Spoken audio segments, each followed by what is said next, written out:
So it looks like you guys have been enjoying my Google Chromecast with Google TV content. So I want to keep that rolling as best I can. So the last video I made was explaining how we have now discovered a way to sideload apps onto the Chromecast, which opens up a few possibilities. That being said, one of the big things that people wanted to see if this thing could do would just be emulators. And luckily enough, there's an app called RetroArch or RetroArch. I've never heard it said verbally before, but it's a really good emulator. And it basically lets you run games from multiple different systems all within one app. So I'm going to basically load this thing up and I'm going to take you through several games and let you see firsthand how they run on the new Chromecast. All right, so after a little bit of finagling, I'm just going to basically be capturing direct output from the Chromecast. This is a little bit of a pain to unplug it, bring it in here, plug it into my splitter, into my Elgato, and then do this, but whatever. We'll do it for special instances like this to get real good quality. I am using an Xbox One controller to do this. So if you simply go to the Play Store or just hit the assistant button and just say emulators in the Play Store, you will pretty quickly get this guy here will come up. Download it, install it. Super simple. Once it loads up, one thing that you're going to want to do is you're going to want to go to your input settings, and then you're going to want to go down to your hotkeys and then set yourself some kind of hotkey to get to your menu. Otherwise, it doesn't seem to like respond to the regular controller once you're in a game. You won't be able to get back to your menu. So now that that is set, let's load up a game. So let's go big first. Let's go with Mario 64 to start off. So Mario 64, we're running on a Nintendo 64 emulator here. And so far, I mean, it looks fairly promising. Not too bad.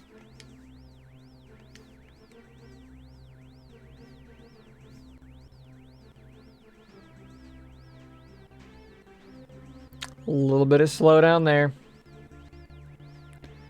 This thing does not have the most powerful internals around.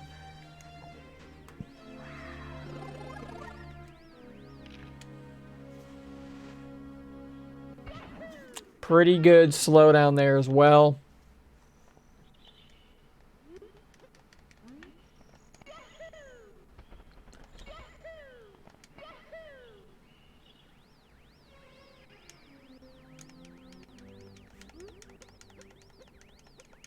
Blah, blah, blah, blah, blah, blah, blah. Don't care, don't care. All right. We get inside smaller spaces, and it runs pretty well. It pretty much just recovers when you're in these smaller spaces. Now, it is when you're in bigger worlds. The bigger, you know, the more space it's having to render, the worse it's going to perform. So let's jump into the first level that most people go to. And you can hear it in the music. It is slowing down pretty hard. Okay, so let's see. All right, let's see what happens if we enable frame duplication. That's better. Definitely still some slowdown here. Especially with Ball Bomb here, things are getting a little bit weird. Okay, so I mean Mario 64 here, it's really close. Maybe with some tweaking, this thing could be rocking in 64 pretty well. I don't think you're going to go any higher than in 64. PlayStation seems like a stretch. If it's going to run, it's going to be similar to this with maybe some 2D games, maybe something like that. Let's now jump over to...